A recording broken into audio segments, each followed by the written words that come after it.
Um, Prior to the state-led Prussian model Horace Mann brought to the U.S. and gradually spread around the world, most education was either tutoring and personal and family, or people would, in one case, there was the monitorial system where students taught students, started by Joseph Lancaster in Britain in 1800, where working class families could get an education because the teacher-student ratio was 1 to 100, 1 to 500. So regulation is a very underrated. A lot of people spend a ton of time talking about pedagogy and new tech products and all the new distribution, all these things. And I think all those things are great, and there's wonderful innovation to happen there. But the reality is that for most people, standardized processes and allow for novelty within those processes, right? So if you come up with a model that says, okay, like for example, our spaces at Moonrise, once we start scaling them and doing multiple locations, they will kind of like rhyme but not replicate exactly. Like you have certain patterns that kind of repeat over multiple locations. The primary value proposition, without even seeing Chris's schools and Ryan's schools, I predict they have a much healthier culture than average. I think we can deliberately create more positive cultures. Part of it is more personal attention. If you're in a school, a 2,000 person middle school where it's kind of Lord of the Flies, the kids are getting their heads flushed down the toilets and whatnot at, lunch break, it's hell. It is hell. I'm Chris Turner. I'm the founder of Moonrise. I'm Michael Strong. I'm the founder of the Socratic Experience. I'm Ryan Delk, CEO and co-founder of Primer. Awesome. So hey guys, I hope you all are doing well. Let's start with introductions. We'll go alphabetically. Chris, Michael, and Ryan. So Chris, you go. Oh, cool. So I'm Chris Turner. I'm the founder of Moonrise, which is based in Atlanta, Georgia, a little suburb of it called Decatur. We opened in 2021. Have one location so far. Looking at expanding to our second location in 2024. Hopefully a lot more after that. I've got 2 kids. One is 8, my son Logan, and one is 5, my daughter Evelyn. I guess that's it for now. Yeah, great. I'm Michael Strong. I'm the founder of the Socratic Experience. We're a virtual school, grades 3 through 12, with students in about 15 different countries. Based on Montessori and Socratic principles, we appeal to entrepreneurial, creative, and intellectual children. And we're extremely flexible. It's based on a lifetime of creating alternative schools, including the largest Montessori model for the largest Montessori high school in the U.S. And then I have 2 grown children who went through all kinds of alternative educational experiences. So I have thought the existing system is ridiculous for about 35 years, and it's nice to have the world slowly catching up. I'm Ryan Delk, CEO and co-founder of Primer. We empower great teachers to launch their own schools. So we handle all the complexity required, state, local level, curriculum, product, all that. We basically built a tech engine that makes it really easy for these top 1% teachers to launch their own micro schools. So we have 23 micro schools live in Florida and Arizona, and they're growing quickly and hope to have many more next year. Awesome. Incredible introductions. Let's go back a few hundred years. What do you think schools actually create? So a couple of things. I definitely blame the old Prussian model. Prior to the state-led Prussian model Horace Mann brought to the U.S. and gradually spread around the world, most education was either tutoring and personal and family, or people would, in one case, there was the monitorial system where students taught students, started by Joseph Lancaster in Britain in 1800, where working class families could get an education because the teacher-student ratio was 1 to 100, 1 to 500. So we had, on the one hand, the kind of aristocratic private familia thing that was very personalized. And then we began to have privately supplied at scale, low-cost education. And then the government imposed educational system model of Prussian system basically destroyed that around the world. So I blame government-controlled education. At what point, Michael, do you think that government really come into play? I would prefer separation of school and state and complete private education, because I think I've tried to individualize education for students for 35 years, And students are so different. Their needs, their interests, family values and culture, the goals of students. Helping a student become a great entrepreneur is different from a creator, from a great mechanic, from a great salesperson. The one-size-fits-all academic model that is imposed by government is non-optimal for at least 75% of students at the high school level.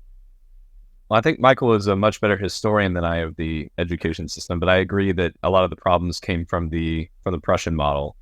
I tend to be in my circle much more forgiving of kind of the historical side of where things got here. I think I disagree strongly with the coercive nature of schooling, especially government schooling. And so, from the beginning, I've been against that. And if I could change things historically with the model, I would change the coercive nature. But I think I'm much more forgiving than most people in my circle of the idea of having government schooling for a while up until relatively recently. I think the line of delineation between those two moments was, basically the proliferation of content on the internet. So once you had information widely accessible on the internet and, anybody can get on YouTube and essentially plug in their car model and figure out how to fix it themselves, and then a million other things. I think the idea of having kind of like a monopoly on information and, transmission of information to kids, for the most part kind of went away. And so the existing model doesn't really make sense, especially with flexible work styles now. It doesn't make sense either.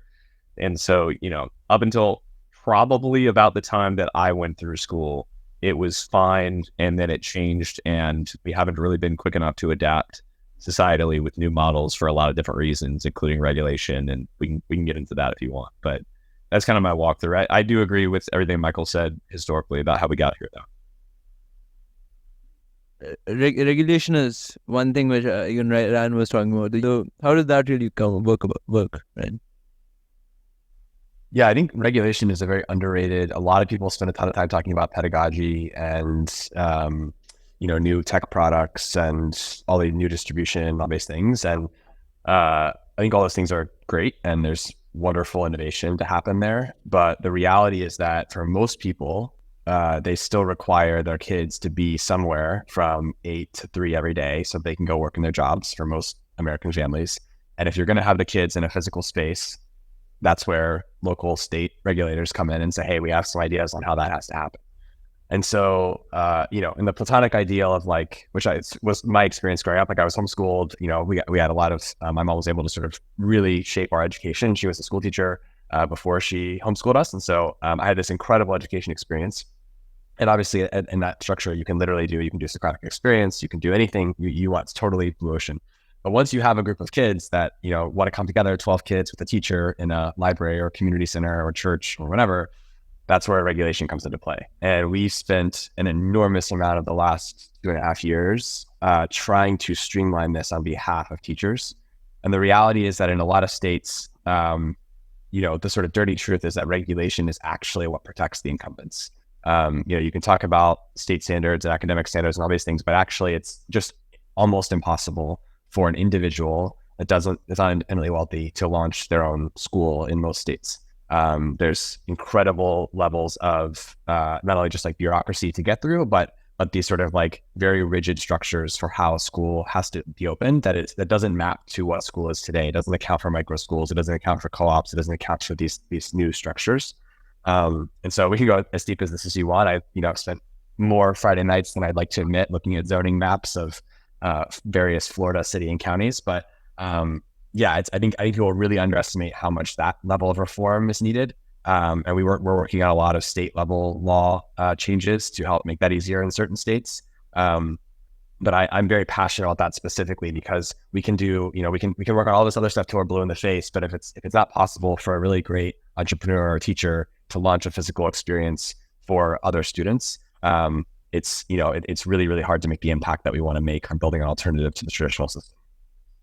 I would love to have you go more deeply into I've opened schools in different states, and I know that they vary widely.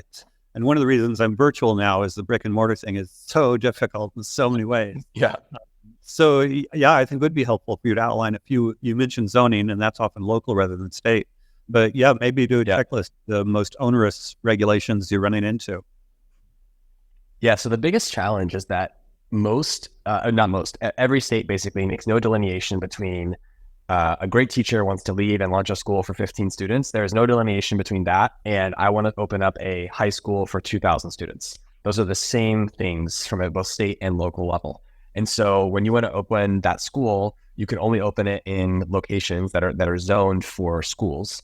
And so it's very difficult to find that in the first place. And then once you do find it, there's a long list of things related to traffic, parking, fire safety, health safety that have to be true, often which don't apply at all to your 30-person micro school. And so I'll give you an example. We had a teacher who was launching a micro school in Miami, and she was getting it approved, and there were some people that didn't want it to be approved. And she actually had gotten it approved, or had sort of gotten, tacit approval from the city because she explained what she was doing, and they're like, yeah, it's fine. This sounds good. But there's a regulation that you have to have school bus parking for a certain number of school buses if you're going to launch a school, and you have to do a traffic study for the impact of the school buses coming and leaving and parent drop off. And when she had gotten approved, she said, look, this is going to be like 12 cars total over the course of the entire day. We're talking about 10 families or something. And they're like, yeah, no worries. Well, if you want to stop that school from opening, if you're a vested interest that doesn't want that school to open, you can go and say, hey, look, in zoning code, it says that you have to have this traffic study done on the school bus parking. And this, school for 30 kids doesn't have parking for 5 school buses. And so it's not in compliance. And so, I just got furious and I was like, all right, this is war. Like, we're going to solve this for you. And so we solved it for her. But she would have had zero, if she was on her own, there would have been literally zero. Just the traffic study alone would have cost more money than she could have ever afforded to spend on it. Not to mention the fact that you have to then go fight the school bus stuff. And so every city and county is different, but almost all of them in our experience have some type of that kind of regulation. And it's often, in my opinion, the key problem is this lack of differentiation between what schools look like today, what new schools look like today versus what they looked like 30 years ago. And so it makes sense 30 years ago, if you were launching a new 2,000 person school, that these things would matter.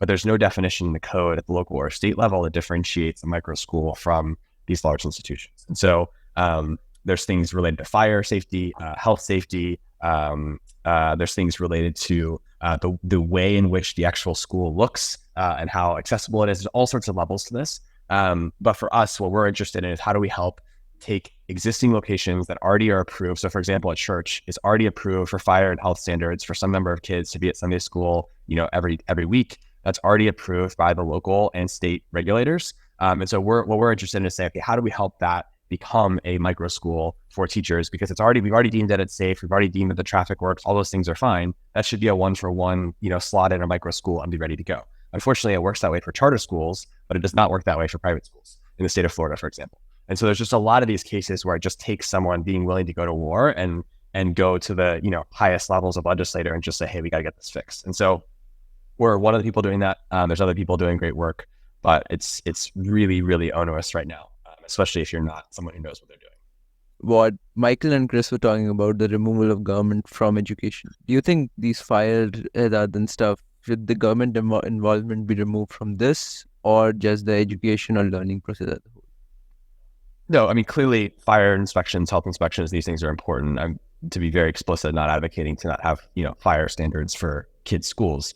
The thing that we get frustrated about is when there is a completely irrational standard applied to it. So for example, the fire standards in most counties in Florida for a tutoring center that are going to have 30 kids in it all day, from 8 a.m. to 9 p.m. On a Saturday. So clearly it's safe for that number of kids to be there. Those fire standards, you cannot use that same building with those fire rated walls for a micro school. The state that has different qualifications, even though it's the same number of kids for the same exact number of hours in the same exact buildings, it's not the same. And it costs about $30,000 to invest in converting a tutoring center into the fire standards for a school. And so those are the things that we are passionate about. So it's not so much about removing the regulation entirely, it's making it common sense for the use cases. And for us, we believe that there's this huge tidal wave of entrepreneurs that want to start these micro schools, that are seasoned teachers that believe in this model of sort of a democratized version of education. And if they're, held to these, sort of onerous standards that make no sense, it's basically they're dead on arrival. They have no shot. Michael, Chris is about to deal with some of this too at Moonrise. So. Well, Moonrise is a little bit different fundamentally because we're not a school. We're not considered a school. We don't position as a school or anything like that. So, that's helpful in some ways and less helpful in other ways. So, it's helpful in the sense of avoiding the categorization issue that Ryan brought up, right? Like we're considered closer by the state to a tutoring center than we are to a school. Yeah. It's harder because we're not a tutoring center and we are not technically anything that already exists. And the state loves to have existing check boxes and they hate when you invent new ones, right? So if you go and you say, hey, we don't really fit any of these boxes, they don't say, oh, don't worry about it. We'll be happy to help you craft whatever this new one is. They say, well, you got to find a way to fit into one of these existing boxes. And then I relate a lot to what Ryan said about going to war. You basically, I called it Mr. Smith going to Washington. You kind of have to grandstand in front of a lot of people and, make your case for what this is and why it's important. And every second that I did that, I thought, about some teacher, leaving school to start her own thing and how challenging this would be. I mean, I guess the three of us are more or less like professional founders. So we're used to these sorts of things. We read biographies about Steve Jobs and that sort of thing. So this is kind of what gets up in the morning, but I don't think it's what gets the average teacher up in the morning. They just want to build relationships with parents and students and, change them, build relationships at an individual level. So we're supposed to be used to it, although that doesn't always make it easier. But yeah, those are the problems that are tough for Moonrise. Just, we have to eventually in this brand new box of thing, and governments have to play it along. The thing that our stance on this would be that, like in Chris's case, if he's going to have, let's say, K through 5 students, K through 5 kids at this location, X number of K through 5 kids, he should be able to operate in any location that is already approved for those grade levels of kids or those ages of kids at that number of kids in any other context. And so if there's a church that's already approved for that, if there's a learning center that's already approved for that, anything, it should be a one-for-one substitution, because ultimately what matters is the hours that they're there, the age of the kids. And certainly for 2-year-olds to be safe, there's different standards for health safety and things than for 12-year-olds to be safe. But if they're already approved for those ages, then it's already approved for that number of kids and those hours, it should be a one-for-one substitution of other similar use cases. And so that's what we're advocating for at the state level, which will hopefully then open up for entrepreneurs like Chris, like they can then go operate in any location that already has them. We opened our doors before getting approved by the child regulatory body in Georgia. And so I got a really nasty letter about 3 days after we opened, saying they would like us to shut down and cease operations. So I still get a little PTSD from opening mail that I get at Moonrise from that moment. But we basically went about the box checking exercise, trying to fit in after that. Everything else is, the normal table stakes stuff, like zoning stuff, actually doing the build out, getting approved for fire and, safety and all the other stuff. I think beyond the regulatory stuff, it's not so different from a location standpoint than another physical business. It's really the regulatory stuff that's the main difference. I'm curious. I mean, people talk a lot about regulation and all this, but I'll not even call it first principles. I don't know what this is, but can't you use a normal building and just get children there and teach them? The literal answer to that is you need a building and you need willing parents to bring them there. Yeah. So, we talked about the building side. So everything else is, providing something compelling to parents. I think all of us, I mean, Michael, you're not doing buildings anymore, but I think all of us can speak to the, appealing to parents side of the equation. There seems to be, still shockingly to me, a huge lack of, and it's growing every day, it's getting better, but there still is a big lack of really compelling options in this space. So I think the market is just ripe for innovation over the next 2 decades, especially given all the changing, demographics and post-COVID sentiments towards learning and AI and all that kind of stuff. So everything after real estate is how do you get parents interested in what you're doing? And I think that's more or less just solving problems in a really novel way. But to be clear, the government will shut you down if you're not compliant. So Advic, when you say, why not just get students together and teach them government will come and shut you down. And I've known schools, great schools, who were shut down because of compliance issues. And even if it's trivial, government doesn't care if the compliance issue is what we might think of as trivial or not. When I was doing a charter school, I had a charter school where the building inspectors wanted to shut it down because the toilet roll holders were a couple of inches too low. And this was a hostile school district sicking an inspector on us to try to kill us. But it's all about letter of the law, and they don't care what you're providing to families. And I've just tactically, if you do that, if you just like open the building and started at kids, so if you're leasing the building, then your landlord is actually liable to the local regulators for financial penalties for violating local zoning code. So if you're leasing the building, they're not going to let you do that. And then if you own the building, which is very rare, but if you own the building, then the state can actually shut down, literally shut down, like with police force, eventually, if it escalated to that, the operations at the building. So there is no path to a libertarian just like, hey, I'm going to open this school. It will not work, and you will 100% get shut down. And so you have to go about it the right way, which is what we're trying to help teachers do. And there's no alternative. At what point does government separate from education, and at what point does it really come together? You could almost make the case that they never fully do.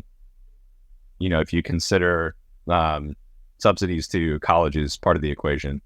But I would say that, K through 12 public school ends, when you turn 18 and when you start college or, just enter adulthood. I would add I think our cause needs to look at occupational licensure. Often people who are therapists or coaches or things like that might celebrate, oh, now we have state licensure for professional coaching. And I would run screaming. No, every time you get state licensure, you are involved in the state, and it will limit the nature of the education from there on out. And so ultimately, insofar, Chris is right, certainly goes through college, but insofar as we have occupational licensing, that limits all adult interactions based around the occupational licensing.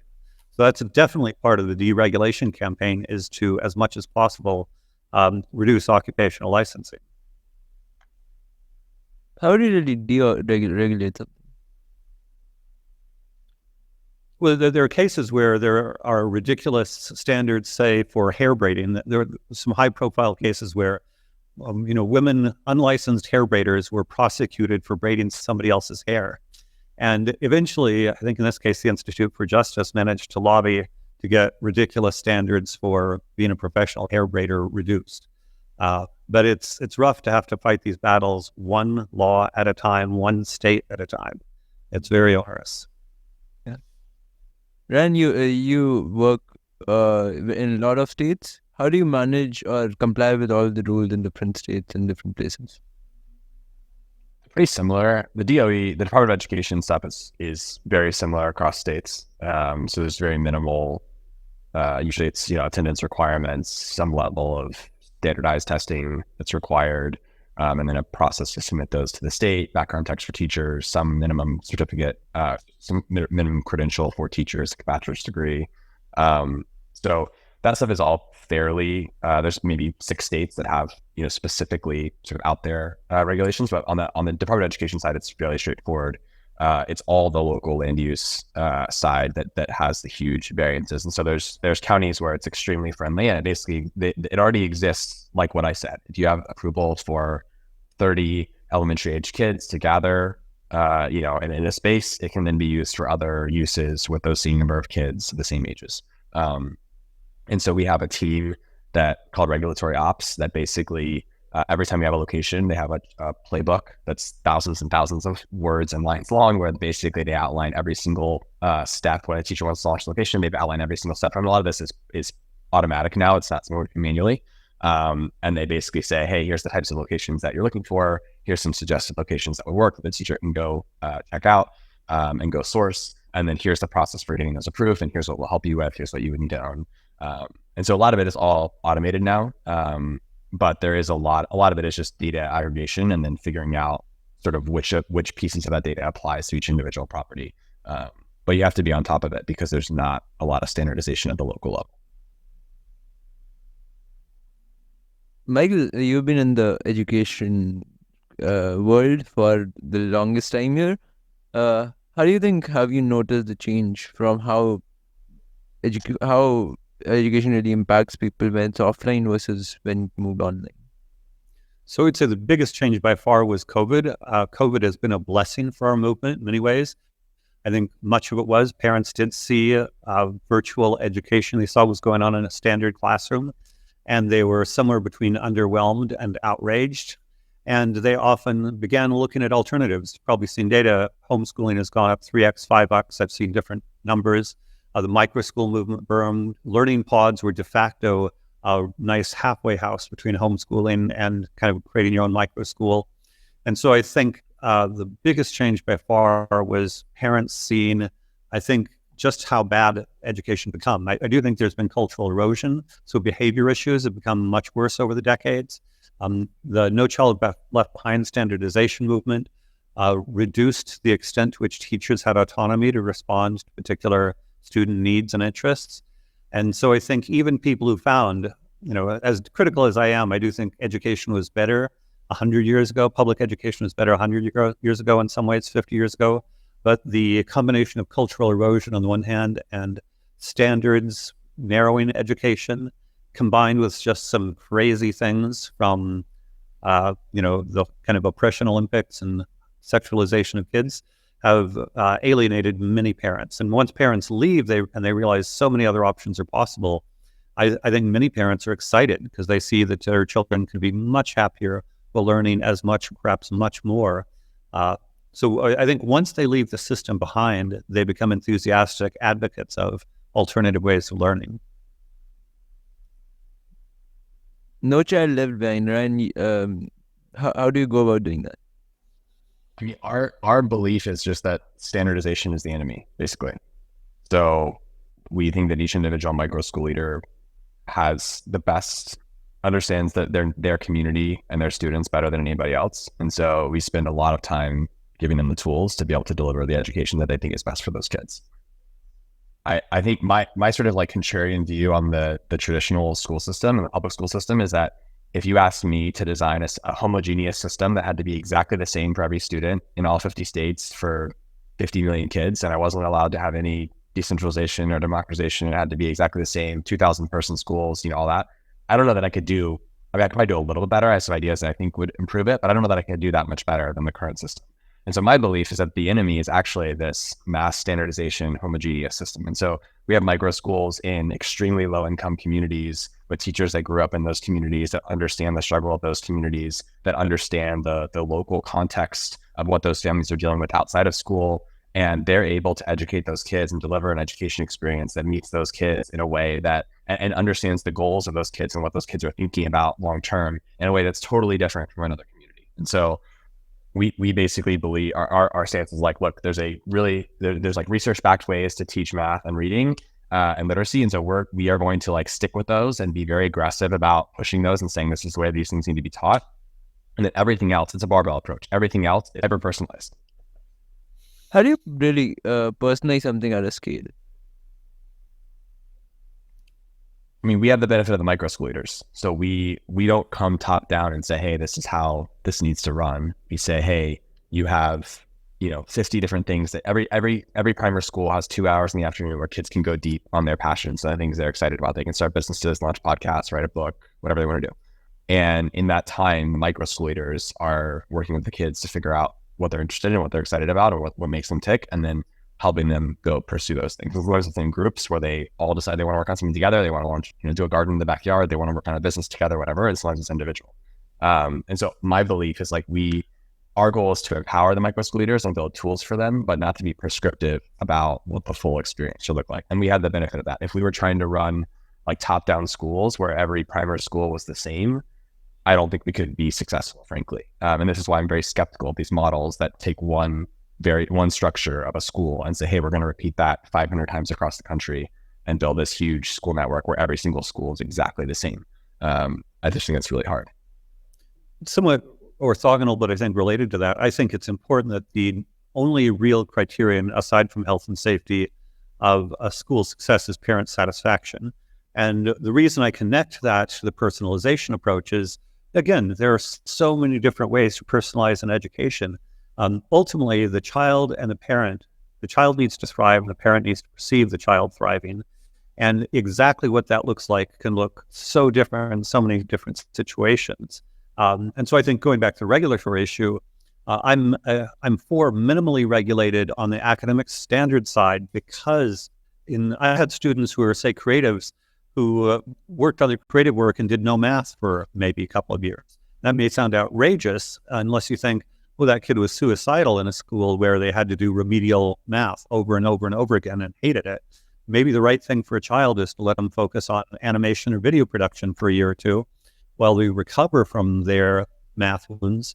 And then, later they can go on and do math. But I think that kind of radical flexibility, the only criterion of success is parent satisfaction. How do you really, guys are talking about standardization there.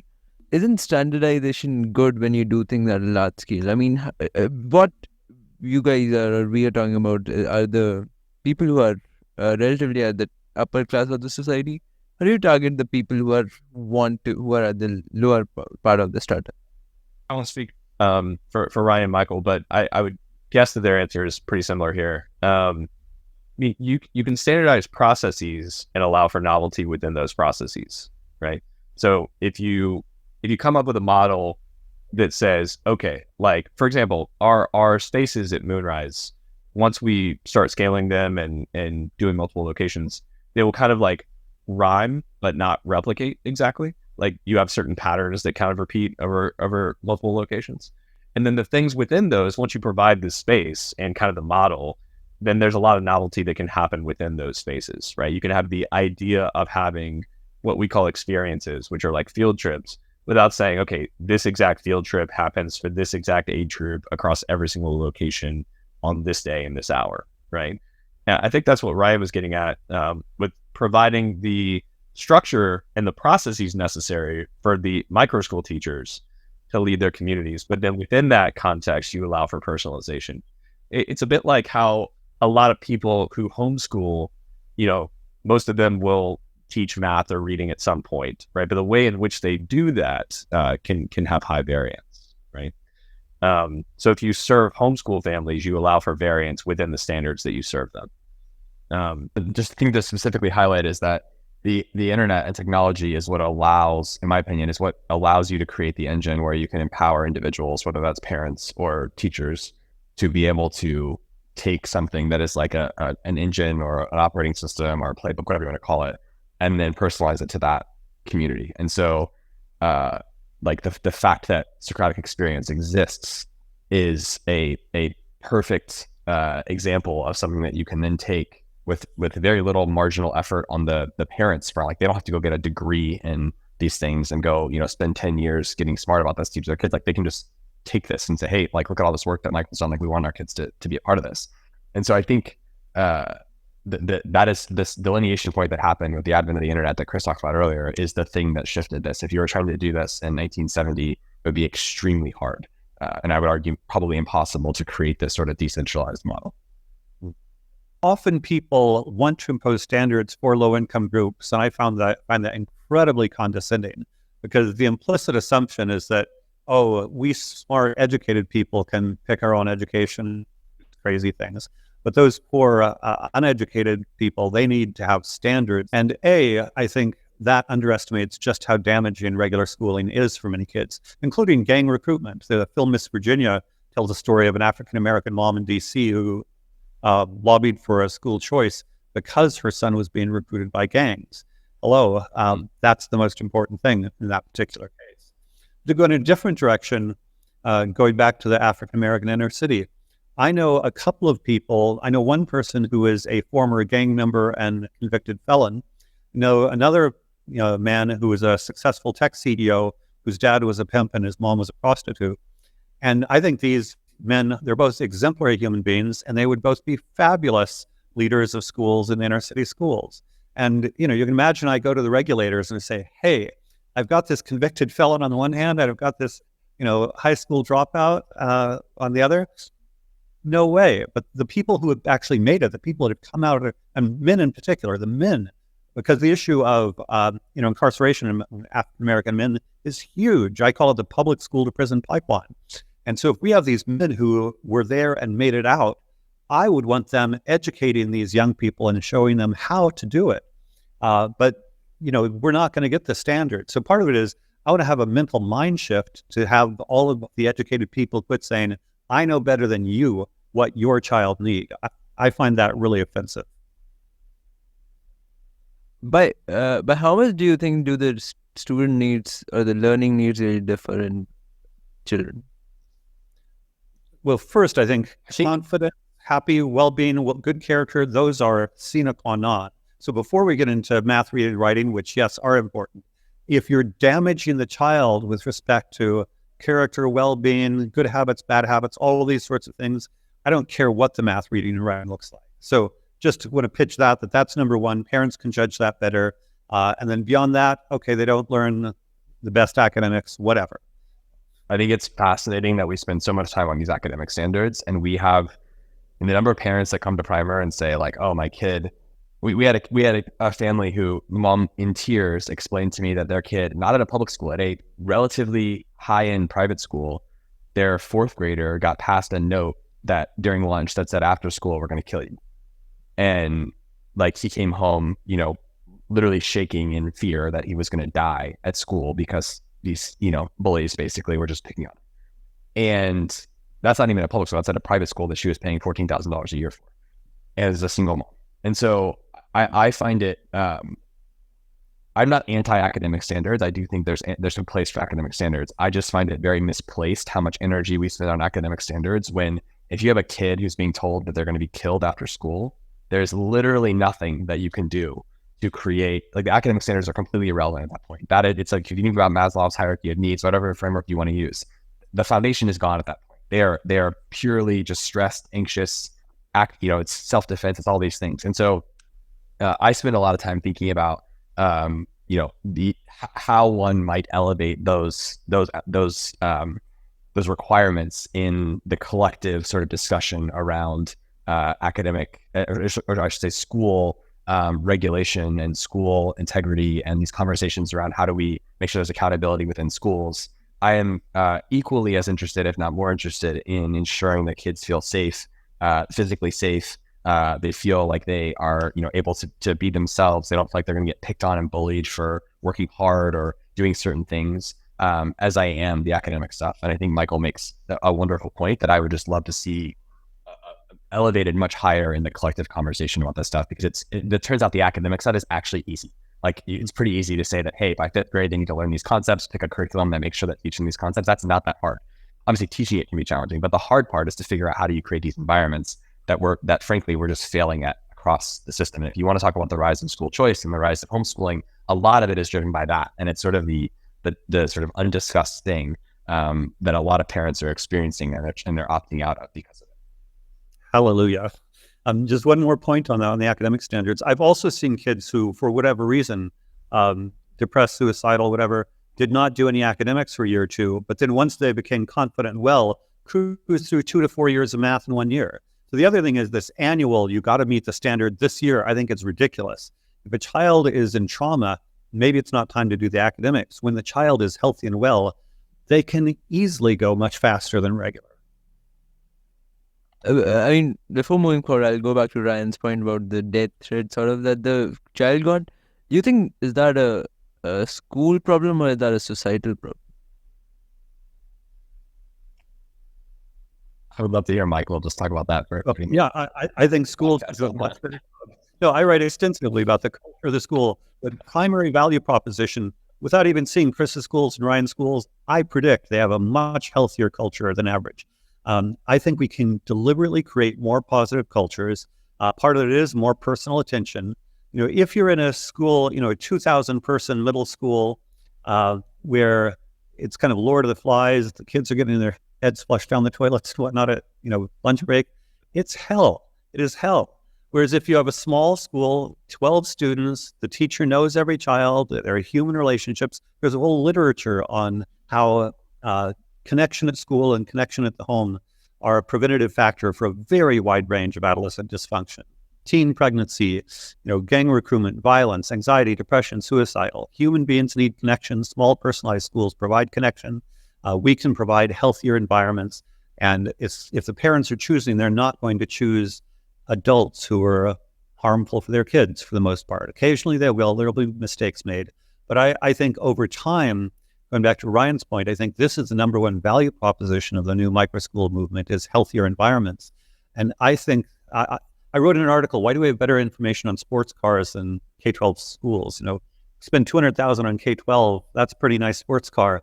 Yet Car and Driver has all these detailed things. So I'm envisioning a world where, you have just like a gourmet or wine review, the Moonrise. Moonrise develops your kids, yada, yada, yada. Primer develops your kids, yada, yada, yada. Higher Ground, whatever. We'll have all of these nuanced reviews of the different and distinctive subcultures that great alternative education providers are creating. And I predict they'll be psychologically safe, emotionally engaged, over time, fewer suicides. I'd be willing to bet that.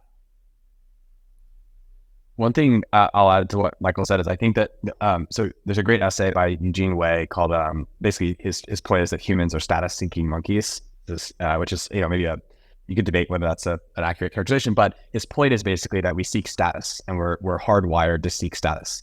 And we apply that to the school environment very, very aggressively. And if you think about what status means in a traditional school and how achieving that status impacts in positive or negative ways, lifelong success, fulfillment, being a good father, mother, having a family, getting a job, they're often not actually serving, the things that are high status are not serving those ends in terms of human flourishing. And so what we think about is how do you create an environment where you almost weaponize the desire of every kid to seek status for their benefit. And so how do you create an environment where the cool thing to do is the activities and the work that actually contributes to their human flourishing? And so for a small example of this is at Primer, every 5 weeks, kids set a goal and they see for their academics and they see exactly where they're at. They see every single thing that they need to learn for every single subject broken down to all these atomic units. They see how many minutes per day they would need to work to achieve a certain, milestone. And they can decide if they want to work harder or work less or dial up math and dial down reading or whatever they want to do. And at the end of those 5 weeks, they give a presentation to their class, a PowerPoint presentation, literally like they present slides, even in 3rd grade. And they explain how they did, what they learned, what they're going to do differently in their goal setting next time. They're accountable to their peers. They're not really accountable to their parents and teachers in the same way. It's really a peer-driven thing. And the response from students, when you make that a high status thing, when setting a goal, working hard and achieving that goal is a high status thing, is incredible. It's like night and day for these kids because they feel like they have agency over it and they feel like that's the cool thing to do. The cool thing to do isn't to bully other kids. It's not to talk down to people. The way that you achieve status at Primer is setting aggressive goals and hitting those goals and working really hard to do it. And so it's a very small example, but I think, thinking about the psychology of kids and then figuring out how to design an environment that actually takes advantage. You're not trying to rewire their brains. You're just saying, hey, it's great that you want to seek status, but we're going to make sure that the things that you're seeking status and the ways that you accomplish and achieve that goal actually are contributing to your flourishing as a human and not actually, contributing to your eventual destruction. One is people talk about the bad apples. If you've got, especially in a multi-age classroom, if the oldest kid is a bad apple and they're modeling, terrible behaviors, you need to address it immediately or get rid of that kid. Conversely, I often give scholarships to kids, and I'd rather have a kid for free, not pay a penny if they're exemplary. So if I see somebody who's just a model of ambition, good behavior, positivity, and so forth, let's bring them in at no cost. And so in addition to everything Ryan said, I would say I'm very conscious and encourage my educators to be very conscious of curating the culture, especially by the nature of the status-seeking monkeys, the kind of the people that are looked up to in the crowd. Because I've seen classes completely turn around based on the example of the most influential kids at the top of the social hierarchy. In accordance to everything that Ryan talked about, or about the status-seeking thing, Chris, how have you noticed this at Moonrise, where students are exploring their own curiosities and don't have a specific thing that they're into it? Yeah, I mean, I suppose status at Moonrise is a bit different. It's a bit like asking how does status accumulate at a WeWork, right? Yeah. So everybody is coming in with their own curriculum. We don't impose anything, from the top down, including like a structure for any curriculum or anything like that. We provide a lot of experiences and project. We basically do everything but curriculum, and then some new things that schools haven't done historically. But there's not really as much of a goal or an outcome orientation at Moonrise. Everybody's coming there to do their work, to explore, to be exposed to things, to make friends, to be in a positive, like, builder-centric culture. So we do think a lot about culture, I will say. We don't think a lot about status and outcomes and that sort of thing. That does not mean that I don't agree with the idea that people seek status. I don't think we are predestined forever and all eternity by our genes to be status-seeking creatures. We can get into that debate. I think most people, I'm very Popperian and, agree with most of the ideas of David Deutsch and that sort of thing. So I think humans have the ability to create their own cultural norms and, transcend their genes and that sort of thing. But for the most part, we try to provide the space, the culture, the materials, the guidance, the socialization, that sort of thing. And then we let kids learn and discover things, both that we put in front of them and what their parents give them, and I guess otherwise as well. Just to add a little bit of nuance, I think status seeking has the connotation of, stupid things, basically.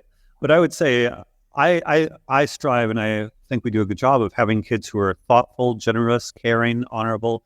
That is, I think it's possible to have what I would call status hierarchy with exemplary virtues at the top, rather than, what expensive sweater are you wearing, or what car did you drive to school, that kind of thing. So just to kind of nuance between the, I'm sympathetic to Ryan's, we're status-seeking monkeys, and sympathetic your version, Chris, that there are higher things. But I think part of what we're all trying to do is to shift from shallow, stupid status markers to truly exemplary virtues that people want to model because they're rewarded with respect in a healthy community.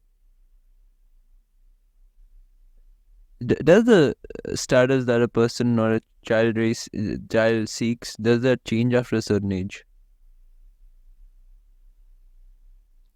Well, I certainly think puberty makes both, there's the sexual status implicit in many communities, but also there's the hierarchy. And so I do think many traditional societies had a rite of passage, and the rite of passage, after the rite of passage, then they would take on more adult roles. So there is kind of a developmental thing where children are playing, and it's not as strict a hierarchy. I find just in Socratic discussions that children become much more interested in, say, justice, injustice, hierarchy, politics, all of these things around puberty.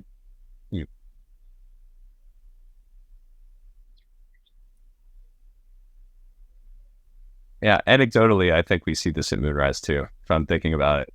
It's funny, I haven't considered the idea of status very much at Moonrise recently until this conversation, but I agree with Michael anecdotally that you start seeing this more the closer kids reach puberty.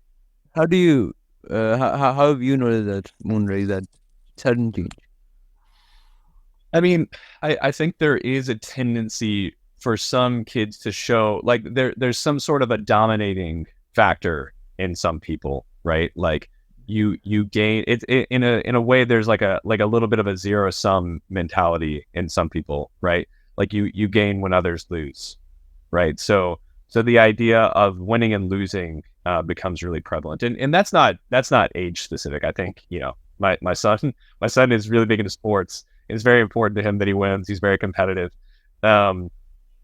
But you notice this more in social contexts, I think, the older they get, where, it's important, especially if they're around mutual friend groups, for them to have the funniest joke, or, for them to get there first, or to, finish first, or whatever it is, right? You see this more just anecdotally, not like anybody's, again, predestined to this fate. But I think anecdotally, you see this more at a 12-year-old than you do at a 5-year-old.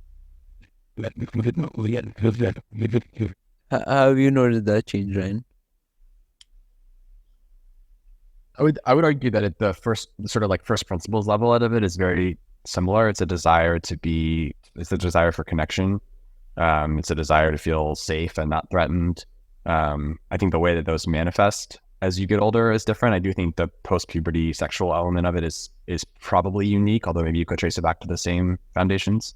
But I think there are I would argue that there are innate sort of first principle human, whatever word you want to use, desires that are prevalent in all of us, and they manifest differently as you get older.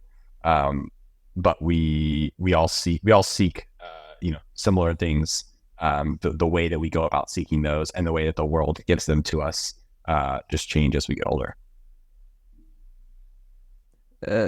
Chris was talking about competitiveness there. Do you guys think competitiveness is important in learning? I think it depends on what they're competing. I would say I want them to have diverse ways to be competitive, because I think actually in conventional schools, the part that's most healthy, I would say, are extracurriculars. Not just sports, but debate club, chess club, orchestra, all of those things, because I think competition, if you opt in, is important. I think it's often healthy. It doesn't have to be. I would never force kids to be competitive, but I think a lot of teens benefit from competition if they opt in. What I don't like about GPA alone is I was a good student. I won that competition, but I think it's not respectful of the diversity of human beings to have such a heavy focus on one particular metric, the grades and test scores. So you talked about being judged and evaluated there, Michael. How does this go about with test scores? But some students opt in. So we administer the College Board SAT as an option from 9th grade on, but it is an option. So students want to play the SAT game. Let's play the SAT game. And you want to play that game? Let's learn how to play that game really well. So I'm all for, let's do a great job in the SATs, if that's your thing. So again, SAT is just like American Idol. If you want to go and do it, go and do it. If you don't, let's look in another place where you can show your excellence. Do you guys think test scores are a good way of evaluating knowledge? My view on it is that, and how we approach it at Primer, is that there's all sorts of reasons that standardized testing is flawed. We do map testing at every Primer school, and there's all sorts of, I could talk till I'm blue in the face on why I think there's ways that's flawed. But I do think there's a certain amount of intellectual honesty that you need to have if you are responsible for the education of kids. And I think that there are I have seen a number of times where this sort of anti-testing has become a cop-out for a lack of accountability for excellence in how you are educating kids or how you're creating an educational environment for them.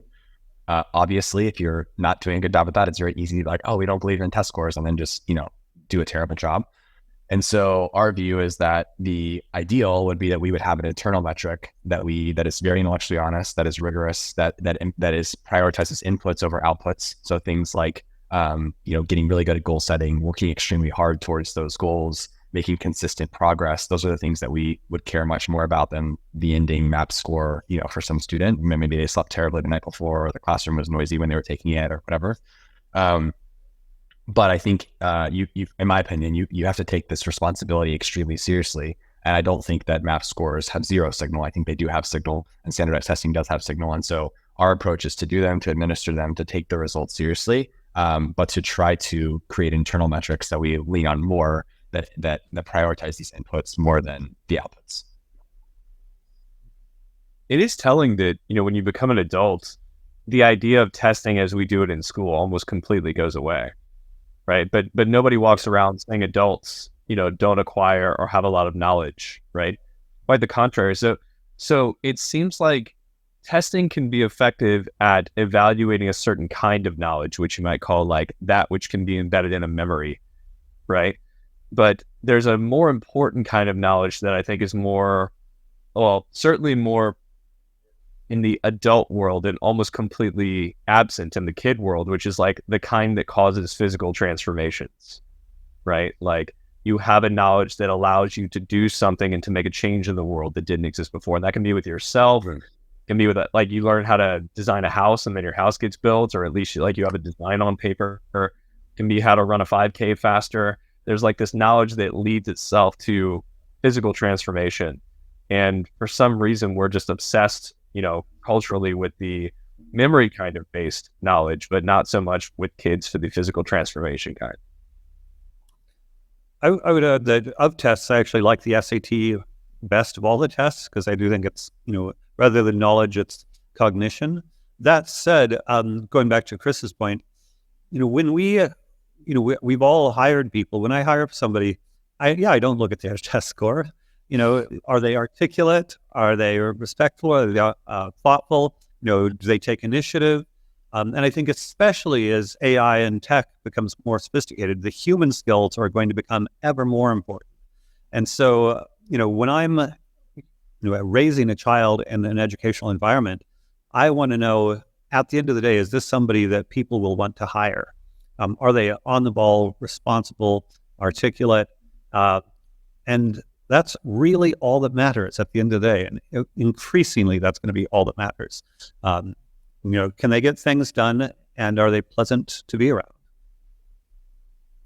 One thing I would add is I think what Michael said about if they want to play the game, help them play the game well.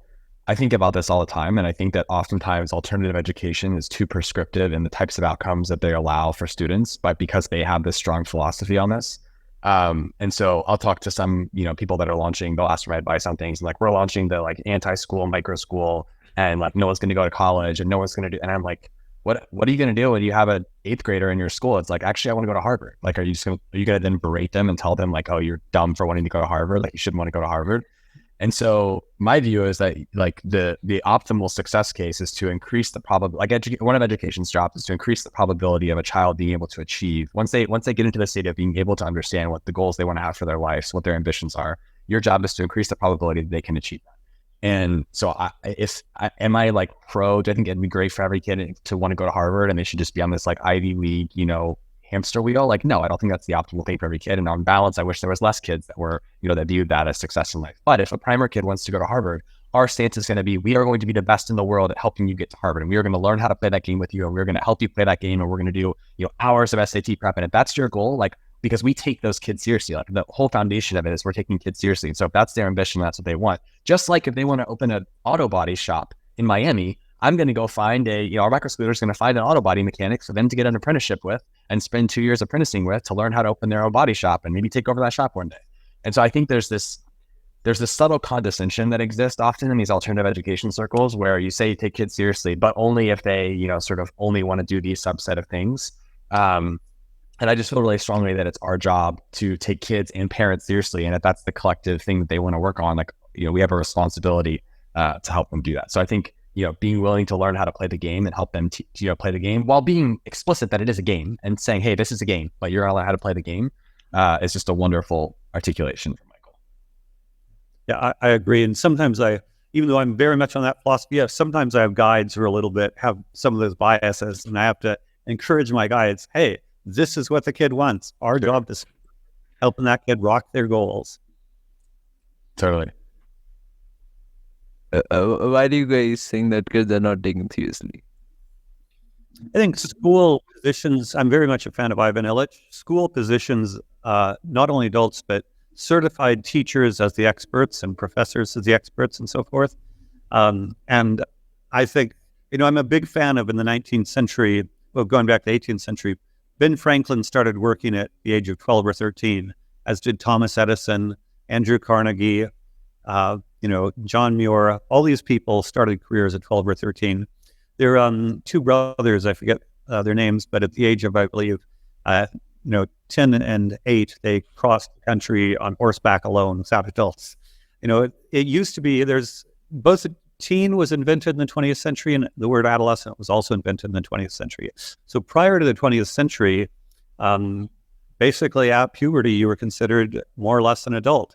And since then, there's been a systematic infantilization of young people, such that, I'm sure we all have stories of the 30-year-old, in the basement playing video games and not really, being responsible yet. So I think that the combination of expertise and institutionalization of school, such that work is no longer the norm for adolescents, means that they're subjects and not objects. They're not agents of their own life in the standard system. There's a lot of angles. It's almost like you have to look for the exceptions where people are taken seriously from a young age, where like the rule is that they are almost categorically not taken seriously. One of the biggest offenders is, I think, neuroscience. So the idea, that's pervasive is that kids' brains are underdeveloped and therefore they're subhuman, or they're a different category of human, and therefore we shouldn't take them seriously until their brains develop fully. And this just flies in the face of lived experience for parents. I think every parent has had the experience of saying something to their kid, having their kid say something back to them, and the parent, I think, as long as they're earnest and well-intentioned, saying like, "Oh, actually, you're totally right about that," right? At a very young age, like 4, 5, 3 sometimes, right? My son would say things to me at 3 where I was like, I didn't think about that. Totally novel, and you're right. So, this idea that humans are incapable of reason or creativity, because their brains aren't fully developed, is totally flawed. But it's the entire premise by which we exercise authority over them, right? And then at what point does that change, right? There's no chasm that everyone agrees has been crossed, but we kind of culturally say that it's something like 18, right? But nobody is specific enough to say, okay, on that date that you turn 18, that's when you become a serious human being, right? So it's all just pseudoscience that kind of masquerade real science, and they call it neuroscience or developmental psychology.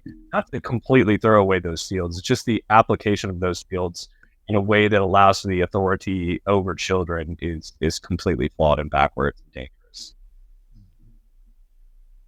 Yeah, and this is where I would jump back on my standardization soapbox and say that if you believe that taking kids seriously requires giving them agency is directly at odds with standardization and a homogeneous system for 60 million kids that's completely the same in every context. And so I just believe that it's fundamentally, it's like violating the laws of physics. If you're going to design a homogeneous system for 60 million kids, you are not going to be able to take all those kids seriously and give them agency over their experience, because you will have to create a conveyor belt like industrialized education system, because that's the only way to do it if it's going to be standardized. And so I believe that the work that the people here are doing, the work that micro school leaders and co-ops and homeschoolers are doing, is the work that makes it possible from a structural level to take kids seriously. The three of you are adults. What do you think happens the moment you turn 18? Why do people start taking you seriously then? You gain a little bit more freedom. That happens for sure. Most adults have that experience where suddenly you're cast a bit more into the real world, and that's what they tell you, like, welcome to the real world. Usually it happens, after college nowadays. But, even if you go to college, there's a little bit more allowance of personal freedoms at that point. Developmentally, I don't think much changes other than the changes that occur because of the increase in freedom. Kind of local variants where right now, my wife was raised in Europe, and, in Europe, they have within the family, they often serve wine at meals. And I think the U.S. has an epidemic of alcoholism at college because kids, are not allowed to drink until they're 21, and so often they overdrink when they're young. So I think going back to localism, I see what we're doing is rehumanizing society and relocalizing societies. Going back to Ryan's, mass institutions. Anytime you have one size fits all, there are kids that need to be protected from various things until maybe they're 20, 21. There are other kids that are amazing at 13, 14, whatever. And I think the more local these decisions can be made, the better, if we want to really empower kids. Because otherwise, laws are always made for the worst case scenario, and we have to have one law because this one kid did one thing bad, one place. Do you think this freedom is in the freedom of learning or freedom in general? For me, freedom in general. I ran across a case where a mom on a farm, her son died in a tractor accident. And family farms are probably the most dangerous place in America. And yet she was saying she felt it was important that family farms continued to have their freedom. I grew up on a farm, and I would hate to see the state, micromanage family farms. So, the full free-range children. I'm a big fan of Lenore Skenazy, the worst mom in the world, because she let her kid ride the subway at 8 or something. And all over the place there are families who get arrested because their child walked 3 houses down without supervision or something. I was gone for 10 hours a day when I was 10 years old. So I think it's freedom in general in a big way. You hear this with freedom of speech too. Freedom of speech means allowing people to say things you disagree with and tolerating it, right? And I think in the same way, freedom for kids means allowing them to make mistakes, giving them the freedom to make mistakes. So, this can have a bunch of different implications. At the parenting level, if they want to go outside without their jackets in 20-degree weather for a bit, sure, you're going to be really cold, and you explain that to them, but you give them the freedom to do that. You don't let them walk in front of a car, right? But usually the explanation is sufficient to avoid that scenario happening, right? Like, we don't run out into the street because cars are there, right? And this can go up, several levels from there. But at the local level, just giving them freedom to make mistakes, I think, is a huge part of this. And that's what we have as adults too. Adults make mistakes all the time. It's the quality of being human, or one of the things. What are the 3 things from the 3 of you that you think would make the perfect education or learning system? I figured right off the bat that we do at Moonrise. So since you framed it as 3, I can just kind of rattle them off. I would say it's comfortable spaces designed for well-being, meaningful work, and true community. If you give those 3, those are human things. Those aren't just child things, right? So fundamentally, what we're doing at Moonrise is trying to think of kids as real human beings, right? Like, no separation between how we think of kids and how we think of adults, other than their literal age, right? So it's like, what do humans need? I think most of us need spaces to be safe and well and healthy. We need meaningful work, things to get up in the morning for, and we need people to do it with that are part of our common culture, right? We can do those 3 things well. I think that builds a new education system. I would largely agree. I would say agency within connection, community, meaning, and purpose, something like that. Right. Yeah, we say take kids seriously. We have a giant neon sign in our office that says take kids seriously. That's our sort of motto. And it informs a lot of our work. But if I had to choose 3, I would add taking parents seriously and taking teachers seriously. I think that the teachers that want to go off and take the risk of starting their own school and serving their communities are heroes, and we should treat them as such. We should empower them and relentlessly try to, tear down the walls that keep them from doing that. Because that's ultimately how we're going to build a ubiquitous alternative to the traditional system, and there's no other way around it. And so, taking parents, kids, and teachers seriously. Would this work at a scale or at a country level? I'm betting my career that it will. So we'll see. I think the way I look at it is, I think in 20 years, something like 70%, I think 70% of kids will be educated in agency-centric systems. That's why I think all of us, in some ways, not competitors. We're all part of the same movement, and all of us win.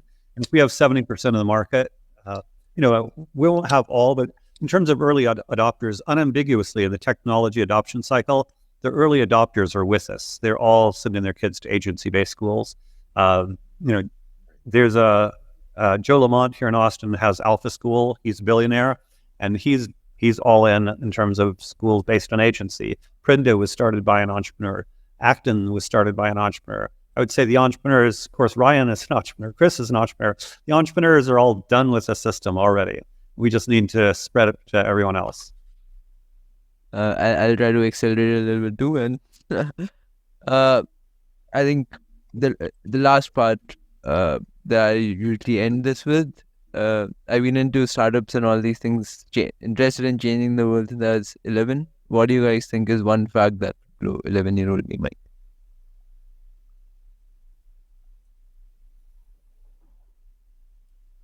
I like to see 11-year-olds really becoming, I've got an 11-year-old mentor, and he is working as his dad is a real estate agent, and he's working on analyzing which properties to buy. And I think for an 11-year-old to live the life as an example, and going back to, if I've got an 11-year-old who's actually analyzing real estate prices in his spare time and analyzing cash flow statements and things like that, he's an example to all of the rest of the kids. And, every time I get one of these rock star entrepreneurs who's, 10, 11, 12, 13, they're kind of the sourdough starter that makes the rest of the kids light on fire and up their game. Brian? Yeah, I mean, one of my teammates joined the team when he was 15, dropped out of high school to join Primer full time as an engineer.